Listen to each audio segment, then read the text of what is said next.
Québec avait déjà annoncé son intention de réglementer la cigarette électronique comme le tabac, d'interdire de fumer sur les terrasses et dans une voiture en présence de mineurs et de mettre fin à la vente de tabac aromatisé. Voilà que le gouvernement veut aller encore plus loin. Il veut appliquer l'interdiction aux terrains de jeu destinés aux enfants, y compris les aires de jeux d'eau et les parcs de planches à roulettes. Cela vaudrait aussi pour la cigarette électronique. Et 9 mètres autour des terrains de jeu, qu'on fasse en sorte qu'il n'y ait pas de fumée du tout, pour ne pas donner cette image-là aux enfants, puis pas qu'ils grandissent avec ça. Québec propose aussi de forcer les hôpitaux et les établissements hôteliers à diminuer de moitié les chambres ou l'espace réservé aux fumeurs. Il passerait de 40 à 20 %. La ministre souhaite également étendre l'interdiction de fumer déjà en vigueur dans les cégeps et universités aux institutions privées comme l'école du barreau. Très bonne nouvelle. Le projet de loi devient donc de plus en plus ambitieux. Les groupes anti-tabac se réjouissent. Et la ministre dit qu'elle va porter sa réflexion un peu plus loin.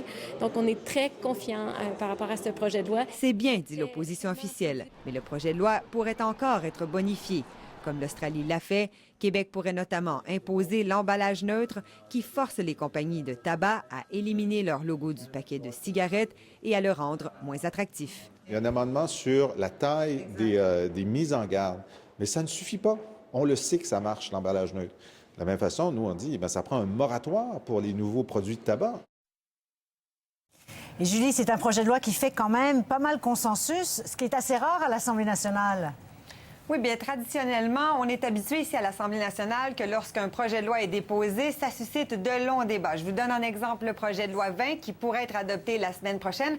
C'est un projet de loi qui a suscité 160 heures de débat, ce fameux projet de loi sur la procréation assistée et le quota de patients pour les médecins. En comparaison, le projet de loi dont on parle aujourd'hui a commencé à être étudié ce matin et déjà on est passé à travers une douzaine d'amendements. Ça, Céline, c'est un signe qu'il y a une volonté de collaboration entre les partis, si bien que tant l'opposition que le gouvernement sont d'accord pour dire qu'on pourrait adopter ce projet de loi d'ici les fêtes. Voilà. Merci beaucoup, Julie. Je vous en prie. Au revoir.